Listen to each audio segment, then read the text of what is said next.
حضرت عائشہ صدیقہ رضی اللہ تعالیٰ عنہ فرماتی ہیں ایک عورت تھی اور اسے نبی پاک صلی اللہ تعالیٰ علیہ وسلم نے وہ کلمہ پڑھ کے مسلمان ہوئی، مدینہ طیبہ آ گئی تو حضور نے مسجد نبوی شریف میں اس کے لیے مکان، ایک سادہ سا کمرہ ساتھ مسجد کے بنوا دیا، وہیں رہنے لگی۔ اکثر وہ سیدہ طیبہ کے پاس آتی تو حضرت عائشہ صدیقہ رضی اللہ تعالیٰ عنہ فرماتی ہیں وہ بڑی باتیں سناتی اور آخر میں کہتی وہ ہار والا دن بھی بڑا عجیب دن تھا اور میرے رب کی قدرتوں کا دن تھا، وہ بھی بڑا عجیب دن تھا۔ سیدہ عائشہ صدیقہ رضی اللہ تعالیٰ عنہ ایک دن فرمانے لگی کہ تو ہار والے دن کا بڑا ذکر کرتی ہے، وہ کیا دن تھا؟ تو خاتون کہنے لگی اماں جی وہ دن تھا جب میرے رب پر بھروسہ اور مضبوط ہو گیا، جس دن میرا اپنے رب پر توکل اور بڑھا، میرے ایمان میں یقین میں اور پختگی آئی۔ کہنے لگی میں ایک گھر کی کنیز تھی، نوکرانی تھی، اس گھر میں ایک بچی تھی جس کے پاس سونے چاندی ہیرے جواہرات کا ہار تھا۔ اس زمانے میں چمڑے کے اوپر لوگ ہیرے جواہرات لگاتے تھے، کئی دفعہ سرخ رنگ کے چمڑے پہ لگائے جاتے تھے، وہ بچی پہنتی تھی تو کہتی ہوں بچی کے اس نے اتار کے رکھا یا اس سے گرا وہ ہار تو چیل اسے اٹھا کے لے گئی گوشت سمجھ کے اور میرے سامنے اٹھا کے لے گئی۔ گھر والوں نے مجھ سے پوچھا، یہ بخاری میں موجود ہے، گھر والوں نے پوچھا مجھ سے کہ وہ ہار کہاں ہے تو میں نے کہا چیل اٹھا کے لے گئی۔ گھر میں کچھ چوری ہو جائے تو سب سے پہلا الزام کس پہ لگتا ہے؟ ملازمین پہ۔ کہتے انہوں نے مجھے بڑا مارا، بڑی تکلیف تھی، حتیٰ کہ میری شرمگاہ تک کی تلاشی لی، میری عزت اتنی خراب کی میں بتا نہیں سکتی۔ میں نے اپنی زندگی میں ایک واقعہ دیکھا، ایک امیر گھر میں چوری ہو گئی، ملازم کو اتنا مارا کہ وہ چارپائی پہ پڑ گیا، پولیس والوں سے اتنی مار پروائی گئی کہ وہ بیچارہ چارپائی پہ پڑ گیا، اور پھر وہ اتنا بیمار ہوا اور کچھ دنوں کے بعد پتہ چل گیا کہ چور تو اپنا بیٹا ہے ان کا، پھر اس کا انتقال ہو گیا۔ اب وہ سیٹھ صاحب اور گھر والے آ کے مرنے والے کے کان میں معافیاں مانگ رہے ہیں، کان میں۔ تو میں نے ان سے پھر کہا تھا کہ یہ تو اب چلا گیا ہے، تمہارا زور چلتا تھا نا تو تم نے قانون خریدا اور تم نے اسے جتنا ہو سکا تم نے اسے مار پڑوائی، تمہارے پاس جو عدالتیں تھیں تم نے وہاں کارروائی کی، اب ایک عدالت قیامت کے دن لگے گی۔ یہ کمزور تھا نا، کچھ کر نہیں سکا۔ میرے نبی پاک صلی اللہ علیہ وسلم نے فرمایا سن لو، اگر سینگ والی بکری نے بغیر سینگ والی بکری کو تکلیف دی ہوگی نا تو قیامت کے دن اسے بھی بدلہ دینا پڑے گا کہ تیرے پاس سینگ تھے اور تو نے اسے مارا تھا۔ وہ خاتون عرض کرتی ہے سیدہ عائشہ کی خدمت میں کہ مجھے بڑا مارا، مجھے تکلیف دی، میں کہہ رہی تھی کہ میرے سامنے چیل لے گئی ہے پر وہ نہیں مان رہے تھے، اماں جی انہوں نے مجھے بڑا مارا۔ حضرت عائشہ صدیقہ کہتی ہیں پھر کیا ہوا؟ کہنے لگی اماں جی جب کوئی میرا مددگار نہ رہا، مجھے تکلیف دے رہے تھے، رسوا کر رہے تھے، تو میں نے اپنے رب سے مدد چاہی، میرے رب کی طرف میں نے توجہ کی، میں نے کہا مالک اب تو ہی میرا مددگار ہے۔ کہتی ہے وہ مجھے مار رہے تھے تو وہ چیل جو ہار لے گئی تھی وہی لے کے واپس آ گئی، اور ہمارے سروں کے قریب لا کے اس نے جب اس ہار کو پھینکا وہ مجھے چھوڑ کے سائیڈ پہ ہوئے، وہ میری بے گناہی جان گئے، لیکن آپ کو بتاؤں اس دن سے میرا اپنے رب پر یقین اور بڑھ گیا۔ مجھے سمجھ آ گئی کہ جب انسان پورا ٹوٹ جاتا ہے اور جب کوئی چاروں جانب اس کا مددگار نہیں ہوتا تو رب تو ہوتا ہے نا، اللہ تو اس کا مددگار ہوتا ہے نا، وہ تو پھر اپنے اس بندے کی مدد کرتا ہے نا، پھر وہ تو توانائی دیتا ہے نا، وہ تنہا نہیں چھوڑتا، وہ تو آنسوؤں والوں کے آنسوؤں پہ بڑا کرم فرماتا ہے، وہ تو قسم پرسی میں آ جاتا ہے، اس کی رحمت بڑھ کے استقبال کر لیتی۔ تو بھائی جب آپ پر اللہ کی حکمت کے تقاضے پورے ہونے لگیں اور زندگی میں کبھی کوئی ایسا وقت آئے کہ آپ محسوس کریں کہ تنہا رہ گئے ہیں اور کئی اپنے بھی مخالفین کی جماعت میں نظر آنے لگے ہیں، تو اس وقت پھر دل، روح، زبان اور ذہن کو یکجا کر کے سمجھ لینا کہ جب ساری دنیا ساتھ چھوڑ جاتی ہے تو رب کی رحمتیں اس وقت بھی ساتھ رہتی ہیں اور اللہ کی مدد اس وقت بھی بندے پہ کرم نوازی کرتی ہے۔ ایک اور حدیث سنیں، لطف کی بات یہ ہے یہ بھی بخاری میں ہے، یہ بھی واقعہ بخاری میں ہے۔ اللہ اکبر۔ ایک شخص نے ایک بندے سے قرض مانگا، اس نے کہا مجھے قرضہ دو۔ وہ کہنے لگا کہ کتنا قرضہ؟ اس نے کہا 1000 دینار۔ دینار سونے کا ہوتا تھا، درہم چاندی کا ہوتا تھا۔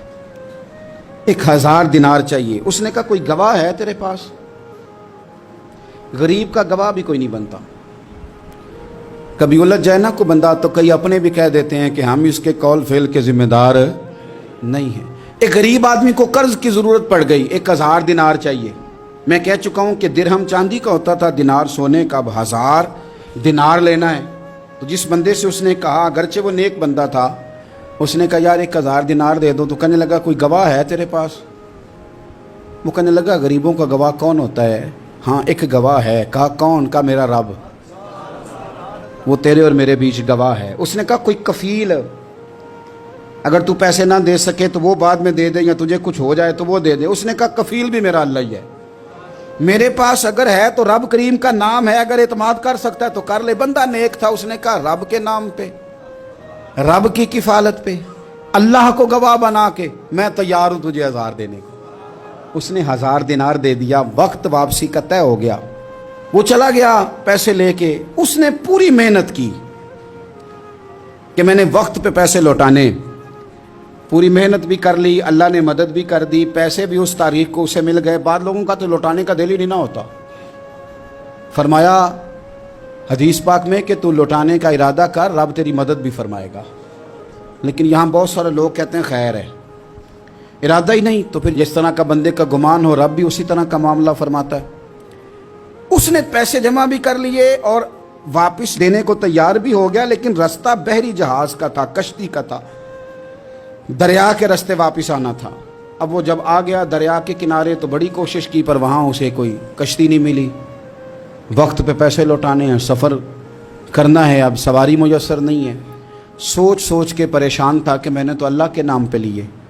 اچانک دل میں ایک تجویز آئی. اس نے ایک لکڑی لی, لکڑی کو اندر سے کھولا, 1000 دینار اس میں بھرا. بخاری پڑھ رہا ہوں, اور ساتھ ایک خط بھی لکھا کہ یار میں پیسے پہنچانا چاہتا تھا پر مجھے کوئی چیز نہیں ملی دریا کے اس پار آنے, اللہ کے نام پر تیری طرف روانہ کر رہا ہوں. اور یہ کہہ کہ وہ لکڑی دریا میں رکھ دی. وہ لکڑی ڈوب گئی ہے, واپس آ گیا. وہ جس نے پیسے لینے تھے وہ عین مقررہ وقت پر دریا کنارے آیا. صبح سے سر شام تک اس نے انتظار کیا. دل ڈھلنے لگا تو دل میں خیال آ گیا کہ یار نہیں, اس نے دینے ہی نہیں, جھوٹا وعدہ کر گیا, پہنچا ہی نہیں وقت پہ.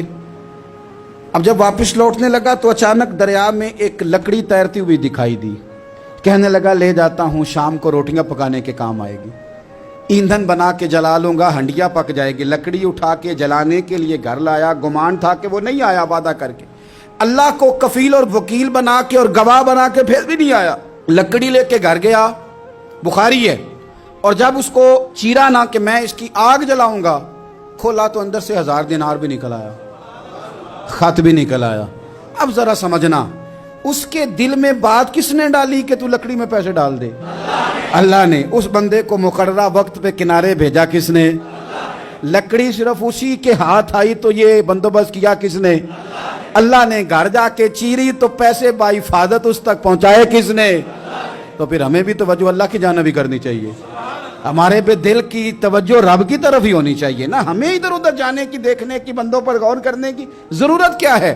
وہ پیسے پہنچ گئے, یہ وہاں اپنی جگہ پہ پریشان تھا. اس نے 1000 دینار اور جمع کیا.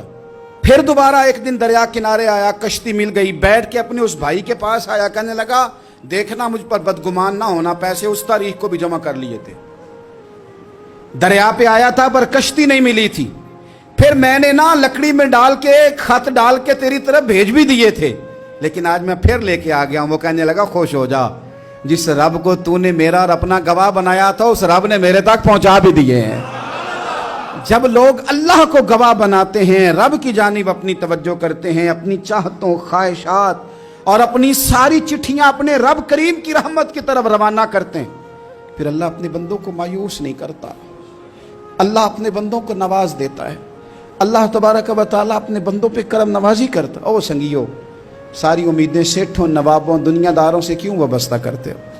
ساری توجہات کا مرکز کیوں ان لوگوں کو بناتے ہو جو تمہیں دنیا میں مضبوط نظر آتے ہیں؟ اپنی توجہات کا مرکز اپنے خدا کو بنائیے, اپنے مالک کی جانب اپنی ساری خواہشات کا رخ پھیر دیجئے, اپنی توجہات اپنے رب کی جانب کر لیجئے. وہ اپنے بندوں پہ بڑی کرم نوازی فرماتا ہے. وہ عزتوں کا بھی محافظ ہے, وہ پریشانیوں میں کرم نوازیاں فرمانے والا ہے, وہ ساتھ دینے والا ہے. وہ اس کی رحمت قریب آ کے بندے کو سہارا دیتی ہے، وہ اپنے فضل سے اپنے بندوں کی ہر مشکل میں دستگیری فرماتا ہے۔